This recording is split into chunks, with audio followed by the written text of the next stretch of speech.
तो आज की वीडियो हमारे पास बड़ी इंपॉर्टेंट रहने वाली है क्योंकि आज हम डिस्कस करने वाले हैं उन चीज़ों के बारे में जिसके लिए कई बच्चे परेशान रहते हैं। कई बच्चे ये सोचते हैं कि यार मैं अभी अपने मेंस का एग्ज़ाम भी आने वाला है, फर्स्ट अटेम्प्ट 2025 का, और साथ ही साथ 15 फरवरी से अपने बोर्ड के एग्ज़ाम भी कंटिन्यू होने वाले हैं। तो क्या मैं सही कर रहा हूँ कि अभी तक मैंने मेंस की तैयारी करता रह रहा हूँ, अभी तक मैंने बोर्ड्स की तैयारी शुरू भी नहीं करी है, अभी तक मैंने बोर्ड्स ओरिएंटेड पढ़ाई अभी तक स्टार्ट भी नहीं करी है। तो क्या मेरा ये स्टेप सही है या गलत है, या मैं गलत डायरेक्शन में जा रहा हूँ? कई बार बच्चों के पास ऐसी गाइडेंस देने वाले नहीं होते।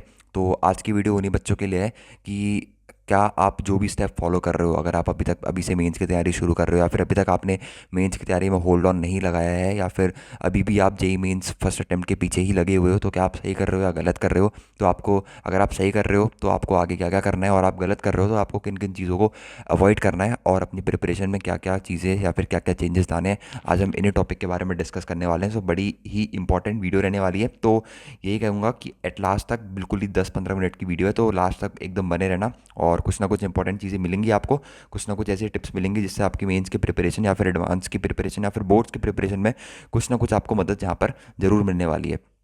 तो देखो, अभी तक जो भी हमारे पास 12th वाला बच्चा है, या फिर ड्रॉपर को अगर हम अभी हटा के बात करें, तो हमारे पास 12th वाला बच्चा है। The main target which he has is JEE mains 25 का फर्स्ट अटैम्प्ट, जो कि हमारे पास होने वाला है किस किस के बीच में, 22 जनवरी से लेके 30 जनवरी के बीच में होने वाला है। इसमें ऐसा नहीं है कि हर रोज़ पेपर है, मेरे हिसाब से 22 को है, फिर 24 को है, फिर 26 को है, फिर 28 को है, और फिर 30 को है। ऐसी शिफ्टों में आपके पास पेपर है। तो ऐसा नहीं है कि रेगुलर डेट्स में आपके पास पेपर है। आप सबको आपकी डेट्स वगैरह शायद कभी मिल जाएंगी, नहीं मिली होंगी, तो या फिर मिलने वाली भी होंगी। तो इस चीज़ के बारे में टेंशन नहीं है। अपन ने जो मेंस का पहला अटैम्प्ट है, बहुत ध्यान से समझा हुआ है, 22 जनवरी से लेकर 30 जनवरी तक। और उसके तुरंत बाद अगर हम बात करें तो हमारे बोर्ड एग्जाम आ जा रहे हैं, और बोर्ड एग्जाम की जो डेट्स है वो है 15 फरवरी से लेकर 4 अप्रैल तक। अब यहाँ पर दिक्कत ये आती है कि ये जनवरी का स्टार्टिंग चल रहा है, या फिर आज 8th-9th जनवरी स्टार्ट हो गई है। तो यहाँ पर दिक्कत ये आ रही है कि अब कब वो टाइम आएगा जब अपनी प्रिपरेशन को मेंस से स्विच करके अपन बोर्ड्स पे लेके आएंगे। ऐसा कब टाइम आएगा? कई बच्चे तो अभी से बोर्ड पे चालू हो गए होंगे, जो कि बिल्कुल गलत है। अभी आपको नहीं नहीं करना चाहिए। जो सीरियसली आप जेई की तैयारी कर रहे हो, तो उन बच्चों को अभी से तो एटलीस्ट बोर्ड की प्रिपरेशन में शिफ्ट आउट नहीं करना चाहिए, ठीक है? और जो मेंस को सीरियसली नहीं ले रहे हैं फर्स्ट अटैम्प्ट को, वो बाद में पछताएंगे, क्योंकि सेकंड अटैम्प्ट पे इतनी ज़्यादा कॉम्पिटेटिवनेस बढ़ जाती है, तो बहुत मुश्किल हो जाता है वहाँ पर चीज़ें, ठीक है? तो अभी अपन बात करते हैं कि किस तरीके से अपन को मंथ वाइज डिस्ट्रीब्यूशन कर रहा है, कि कब तक यार अपन मेंस के फर्स्ट अटैम्प्ट के पीछे ही चलते रहे, और क्या क्या चेंजेस करें। जैसे फेब्रवरी आ जाए तो किस तरीके से अपन मेंस की पढ़ाई को बोर्ड की पढ़ाई में स्विच करें, और किस तरीके से अपने जो बाकी बचे हुए सब्जेक्ट होते हैं, इंग्लिश हो गया, फिजिकल एजुकेशन हो गया, कंप्यूटर हो गया, इन सब्जेक्ट पर किस तरीके से अपन फोकस आउट करना शुरू करें धीरे धीरे करके। अब देखो, यहाँ पर अपन ने मंथ वाइज डिस्ट्रीब्यूशन कर रखा है। सबसे पहले मैंने कर रखा है जनवरी के लास्ट तक, अभी 8 या 9 जनवरी है। सबसे पहला डिस्ट्रीब्यूशन है मेरे पास जनवरी के लास्ट तक। जनवरी के लास्ट बोले तो 30 जनवरी तक मैं यहाँ पर बात कर रहा हूँ। ये उन सारे बच्चों के लिए बात कर रहा हूँ, क्योंकि किसी का एग्ज़ाम 22 को भी हो सकता है। ये नहीं है, किसी का एग्ज़ाम 22 को भी हो सकता है, तो वो 22 से ही शुरू हो जाएगा। किसी का एग्ज़ाम 24 को ख़त्म हो सकता है, वो 24 से शुरू होना चाहिए। 26, 28, मैं लास्ट मिनिमम केस लेके चल रहा हूँ कि मैक्सिमम टू मैक्सिमम जो मेंस के एग्ज़ाम जाएंगे बच्चों के, वो मेरे पास 30 जनवरी तक जाएंगे। तो अभी से लेके आपको 30 जनवरी तक तो एटलीस्ट मेंस स्पेसिफिक पढ़ाई ही करनी चाहिए। क्यों करनी चाहिए? इसलिए करनी चाहिए क्योंकि अगर मान लो किसी बच्चे का एग्जाम 22 जनवरी को एंड होता है, या फिर मैक्सिमम 26 जनवरी को एंड होता है, तो 26 जनवरी से लेकर 15 फरवरी तक आपके पास कम से कम 20 दिन बच रहे हैं। और 20 दिन में बोर्ड स्पेसिफिक पढ़ाई करना बहुत ही आसान है, अगर आपकी अच्छी कमांड है मेंस के ऊपर, और एनसीईआरटी फिजिक्स, केमिस्ट्री और मैथ्स की क्लास 12th की, अगर इन तीनों एनसीईआरटी के ऊपर कमांड है, तो बस आपको जस्ट वन थ्रू रिवीजन करना है, जो कि आप बोर्ड के लिए बहुत ही इजी काम हो जाएगा। आपके सारे टॉपिक्स कवर्ड हैं, सारे टॉपिक्स फिंगर टिप्स में है, आपके शॉर्ट नोट्स वेल प्रिपेयर्ड हैं, आपको हर एक टॉपिक्स की इन डेप्थ नॉलेज है, क्योंकि आप जेई की तैयारी कर रहे हो। और अगर नहीं है तो उसके लिए अलग पार्ट है, उसको किस तरीके से हम हैंडल करेंगे वो अलग चीज़ है। कि अगर किसी ने मेंस स्पेसिफिक तैयारी ही ढंग से नहीं कर रखी है, मैं यहाँ पर सिर्फ उन बच्चों की बात कर रहा हूँ जो मेंस की तैयारी और बोर्ड की तैयारी को एकदम पैरेलल लेना चाहते हैं, जो मेंस की बिल्कुल अच्छे से तैयारी करते हुए आ रहे हैं, जो फर्स्ट अटैम्प्ट में 160, 170, 180 इसके अबव नंबर फोड़ेंगे, ठीक है? तो उन बच्चों की तैयारी कर रहा हूँ, क्योंकि उनके कॉन्सेप्ट, उनकी एनसीईआरटी रिवीजन, ये सारी की सारी चीज़ें जो भी उनके पास हैं,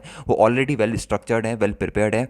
बस बोर्ड के लिए उन्हें क्या करना है, एक फाइनल रिवीजन अपने आप को देना है, और उसके बाद वो बोर्ड का एग्जाम इजीली देके जा सकते हैं। तो जनवरी लास्ट तक तो जैसे आपका काम चल रहा है, बिल्कुल आप मेंस के मॉक्स दे रहे हो, मेंस का भी आपका फर्स्ट अटैम्प्ट आएगा, आप मेंस के शॉर्ट नोट्स रिवीजन कर रहे हो, तो इस तरीके का जो काम चल रहा है आपका, उसको अभी आपको चलते रहना देना चाहिए। उसमें आपको किसी भी तरीके की रोक रुकावट आने की कोई भी ज़रूरत नहीं है। और जैसे ही एक बार आपका फर्स्ट अटैम्प्ट हो गया, जैसे ही आपका फर्स्ट अटैम्प्ट हो गया, तो फर्स्ट अटैम्प्ट हो गया तो उसके बाद दो चांसेस हैं, या तो फर्स्ट अटैम्प्ट बढ़िया जाएगा या फर्स्ट अटैम्प्ट बेकार जाएगा। उससे अपन को डिपेंड नहीं करता। फर्स्ट अटैम्प्ट बड़ी बेकार जाए तो भी अपने आप को चिल रहना है, फर्स्ट अटैम्प्ट बढ़िया जाए तो भी अपने आप को चिल रहना है। उसके बाद सिर्फ एक ही काम करना है, बिना सेकंड अटैम्प्ट की परवाह करे, बिना फर्स्ट अटैम्प्ट की परवाह करे, जो हो गया और जो होने वाला उसकी परवाह नहीं करनी है। जो अपना टाइम बचा है 1 फरवरी से लेके 15 फरवरी तक, या फिर मोर प्रिसाइजली मैं कहूँ 26 मान लूँ तो 26 से लेके 15 तक, ये जो बचे हुए 15 से 20 दिन है, मैं इसको 15 से 20 दिन ही बोलता हूँ क्योंकि कई बच्चों के 30th को भी एग्जाम होंगे, तो ये जो मिनिमम 15 से 20 दिन आपके पास बचे हुए हैं ना, ये सारे के सारे आपको लगा देना बोर्ड ओरिएंटेड प्रिपरेशन में। यहाँ पर ये नहीं सोचना है कि फर्स्ट अटैम्प्ट खराब हो गया तो फर्स्ट अटैम्प्ट के बाद सेकंड अटैम्प्ट के लिए प्रिपेयर करता हूँ। उसके लिए अपन बोर्ड की प्रिपरेशन के बीच में ही देखेंगे, उसके लिए आप बोर्ड को दाव पे नहीं लगा सकते। और अगर फर्स्ट अटैम्प्ट बहुत अच्छा चले गया है तो ये नहीं कि सीधे एडवांस्ड की तैयारी शुरू कर दी, सीधे एडवांस्ड की प्रिपरेशन शुरू करता हूँ, या फिर आपको वहाँ पर भी क्या करना है, अपनी बोर्ड स्पेसिफिक पढ़ाई को ही शुरू करना है। अब बोर्ड स्पेसिफिक पढ़ाई किस तरीके से अपन को शुरुआत करनी है, बोर्ड स्पेसिफिक जो फेज़ है वो बेसिकली फरवरी से लेके मार्च तक है, या फिर मोर प्रिसाइजली मैं कहूँ आपके एग्ज़ाम जो है वो 15 से लेके अगर नहीं भी मानूँ तो मैं 25 मार्च तक मान लेता हूँ। 25 मार्च तक आपके पास क्या है, ये एग्ज़ाम रहने वाले हैं। और इन एग्ज़ाम्स के बीच में आपको भरपूर गैप मिल रहा है। अगर आप फिजिक्स, केमिस्ट्री और मैथ्स के पेपर की बात करोगे, खैर वो तो सिर्फ 3 ही दिन होंगे, और 15 फरवरी से लेके 25 मार्च तक अपने पास कितने दिन होते हैं, लगभग 40 दिन अपने पास बचे हुए हैं। अगर 15 फरवरी से लेकर 28 तक देखो तो 13 दिन इधर और 13 + 25, तो आराम से 30 से 35 दिन आपके पास ईजिली बन रहे हैं। अब ऐसा तो नहीं है कि 30 से 35 दिन में आपके पास 30 से 35 के 35 दिन एग्जाम हो, ऐसा तो नहीं है ना ज़रूरी। वहाँ पर आपके पास क्या है, सिर्फ 3 आपके मेन एग्जाम है, फिजिक्स, केमिस्ट्री और मैथ्स। यहाँ पर है आपके फिजिक्स, केमिस्ट्री और मैथ्स। एक बार ये 3 एग्जाम हो गए तो आप चिल थोड़ा मार सकते हो। और आपको जो मेन फोकस करना है 1 से लेके 15 फरवरी तक, वो ये फोकस करना है कि मेरा यहाँ पर 1 से लेके 15 फरवरी तक जो तीनों सिलेबस हैं, फिजिक्स, केमिस्ट्री और मैथ्स का जो तीनों का सिलेबस है, तीनों की एनसीईआरटी है, उस फेज़ के दौरान उसका मेरा प्रॉपर रीडिंग होना चाहिए एनसीईआरटी का। मतलब मेरी बात आपको समझ में आ रही होगी कि ये जो फेस है ना आपके पास 1 फरवरी से लेके 15 फरवरी तक, ये जो फेस है 1 से लेके 15 फरवरी तक, तो इस फेस में क्या करना है आपको, इस फेस में आपको क्या करना है, 2 से 3 घंटा आपको लगातार एनसीईआरटी सिर्फ पढ़नी है। भले ही आपने पहले पढ़ चुके हो, आपने जेई मेंस की, जेई एडवांस्ड की प्रिपरेशन में भले ही एनसीईआरटी की 2-3 बार रीडिंग लगा रखी हो, तो उसकी रीडिंग एक बार आपको फिर से लगानी है, क्योंकि कई बार बोर्ड्स में ऐसे क्वेश्चन आते हैं जो एनसीईआरटी की इन डेप्थ में आपको जाके झांकना पड़ता है, तब आपके पास वो क्वेश्चन सॉल्व होते हैं। तो यहाँ पर आपको मिनिमम 2 से लेकर 3 आवर्स तक की तो डेली एनसीईआरटी रीडिंग चाहिए 1 से लेकर 15 फरवरी तक। ये सारे सब्जेक्ट्स के लिए वैलिड है, ऐसा नहीं है कि ये सिर्फ फिजिक्स और केमिस्ट्री के लिए वैलिड है। ये आपके लिए इंग्लिश या फिर physical education, physics, chemistry, English और आपकी फिजिकल एजुकेशन, या फिर आपकी जो भी कंप्यूटर वगैरह जो भी आपके सब्जेक्ट होते हैं, उन सारे सब्जेक्ट के लिए वैलिड है। क्योंकि बोर्ड का बिल्कुल स्ट्रक्चर्ड सिलेबस रहता है, जो कि बिल्कुल टू द पॉइंट रहता है कि एनसीईआरटी में जितनी चीज़ें हैं उतनी सारी आपकी कवर्ड होनी चाहिए, और थोड़ी बहुत बाहर की चीज़ें, और जो थोड़े बहुत बाहर के क्वेश्चंस वगैरह हैं वो आप जो है जेई की तैयारी करते समय करना सीख जाते हो, चाहे वो फिजिक्स में हो, चाहे वो केमिस्ट्री में हो, चाहे वो मैथमेटिक्स में हो। और इसके बाद आती है एक छोटी सी चीज़, वो है बोर्ड्स के लिए स्पेशल, वो है आंसर राइटिंग वाली चीज़। आंसर राइटिंग वाली चीज़ इसलिए ज़रूरी है क्योंकि कई कबार बच्चों को थोड़े शॉर्ट ट्रिक वगैरह बताते हैं मेंस के एग्जाम में, कई डायरेक्ट सब्सटीट्यूशंस इंटीग्रेशन में ही ऐसे आते हैं कि डायरेक्टली सब्सटीट्यूट करके कई कबार अपन डायरेक्टली इंटीग्रेशन का रिजल्ट लगा रहे होते हैं। कई सारी शॉर्ट ट्रिक्स होती हैं, एरिया अंडर द कर्व वाले चैप्टर में कई कबार शॉर्ट ट्रिक्स होती हैं, तो वहाँ पर आपको शॉर्ट ट्रिक्स अप्लाई नहीं करनी है, तो वहाँ पर आपके मार्क्स लूज हो सकते हैं।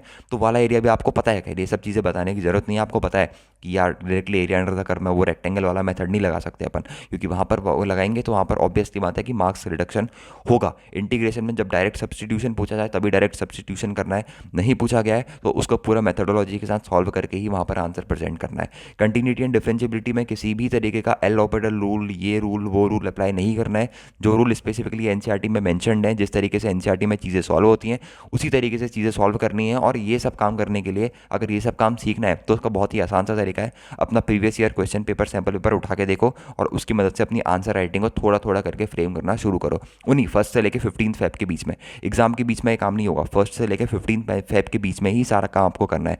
क्या क्या काम, एक तो आपको एनसीईआरटी की रीडिंग मारनी है डेली 2 से लेकर 3 घंटा, किस सब्जेक्ट की, सारे सब्जेक्ट की, ये नहीं कि सिर्फ फिजिक्स और केमिस्ट्री की मारनी है। और ऐसा भी नहीं है कि फिजिक्स और केमिस्ट्री की तो मैंने मार ली है भैया, इसकी तो मैं मारूंगा ही नहीं। इसकी अगर मार ली है तो एक बार और आप इसकी रीडिंग मारना शुरू करो, क्योंकि कई कबार ऐसे पॉइंट्स होते हैं जो आपको दिमाग से स्वैप हो गए होंगे, और बोर्ड क्या करता है, कुछ स्पेसिफिक पॉइंट्स पर फोकस आउट करके आपसे क्वेश्चन पूछने की या फिर फंसाने की कोशिश करता है। और इसके बाद जो मेन काम है वो है आंसर राइटिंग का। ये कहीं आप शॉर्ट ट्रिक से क्वेश्चन तो सॉल्व नहीं कर रहे हो, ये भी हो सकता है ना कि कई बार शॉर्ट ट्रिक से क्वेश्चन सॉल्व कर दिया, तो उसके लिए आंसर राइटिंग जरूरी है। और आंसर राइटिंग कैसे बढ़िया होगी, वो आपके प्रीवियस ईयर क्वेश्चन पेपर जो होंगे बोर्ड के, उन्हें एक बार सॉल्व कर लोगे तो उससे आपकी आंसर राइटिंग बताओ बढ़िया हो जाएगी। और एक बार आपको ये भी पता लग जाएगी कौन कौन से टॉपिक को क्या करना है आपको।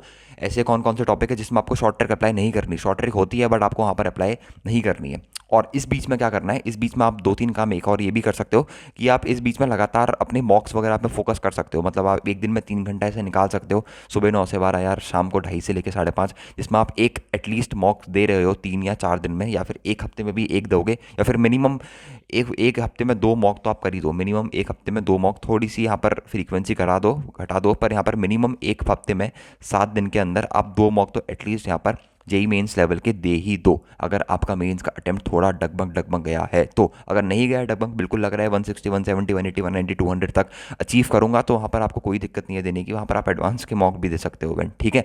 तो यहाँ पर आपको मॉक टेस्ट देने हैं एटलीस्ट 1-2 हफ्ते में, या फिर 2-2 पर। आपको जो बैठने की एबिलिटी है, जो बैठने की क्षमता है आपकी, 6 घंटे की अब आपको तैयारी करनी है एडवांस्ड के लिए, तो 6 घंटे की तो तब होगी जब एटलीस्ट 3 घंटे की तो होगी। तो जो एडवांस को दे सकता है वो बिल्कुल एडवांस्ड का दे, पर एटलीस्ट मेंस के मॉक टेस्ट तो ट्राई करो कि दूँ। और वहाँ पर आपको क्या करना है, इस फेज़ में 1 से लेकर 15 फरवरी हो या फिर 15 से लेकर 25 मार्च हो, इस फेज़ में आपको फिजिक्स, केमिस्ट्री और मैथ्स जेई लेवल की रिवाइज करनी है। पर मैं ये कहूँगा कि इसमें आपको प्लीज़ वही टॉपिक्स में फोकस आउट करना जो 12th में स्पेशली बोर्ड में भी प्रेजेंट हो।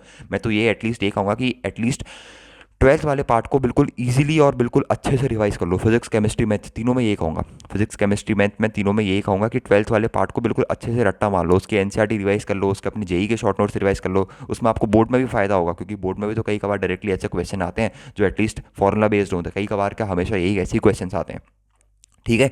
तो वही अब टॉपिक आपको अपने को पीसीएम के रिवाइज करने हैं सेकंड अटेम्प्ट के लिए, जो 12th का वेटेज जिसमें सबसे ज़्यादा हो। और अगर कोई बात करे कि जिसमें 12th में ऐसे कौन से टॉपिक है जिसमें वेटेज सबसे ज़्यादा हो, तो आपको पता है यार, मैथमेटिक्स में आपको बताने की जरूरत नहीं है। 3D ज्योमेट्री, लाइन्स, ये सब बहुत हाई प्रोबेबिलिटी वाले टॉपिक्स हैं। प्रोबेबिलिटी इवन सबसे ज़्यादा प्रोबेबिलिटी के क्वेश्चंस भी आते हैं, 1-2 3D के आते हैं क्वेश्चंस अपने पास, वेक्टर अलजेब्रा से क्वेश्चंस आते हैं भरपूर। अगर इन 3 टॉपिक को मिला दो ना, 3D, वेक्टर अलजेब्रा और स्ट्रेट लाइन्स, इन 3D लाइन और वेक्टर अलजेब्रा और प्रोबेबिलिटी, इन 3-4 टॉपिक को क्लब कर दें तो मिनिमम 5 क्वेश्चन आप यहाँ से मान के चल सकते हो जो मेंस के सेकंड अटेम्प्ट में आपसे पूछे जाएंगे। और यही नहीं, कंटिन्यूटी डिफरेंशियबिलिटी से भी क्वेश्चंस आते हैं, इंटीग्रेशन से भी क्वेश्चंस आते हैं।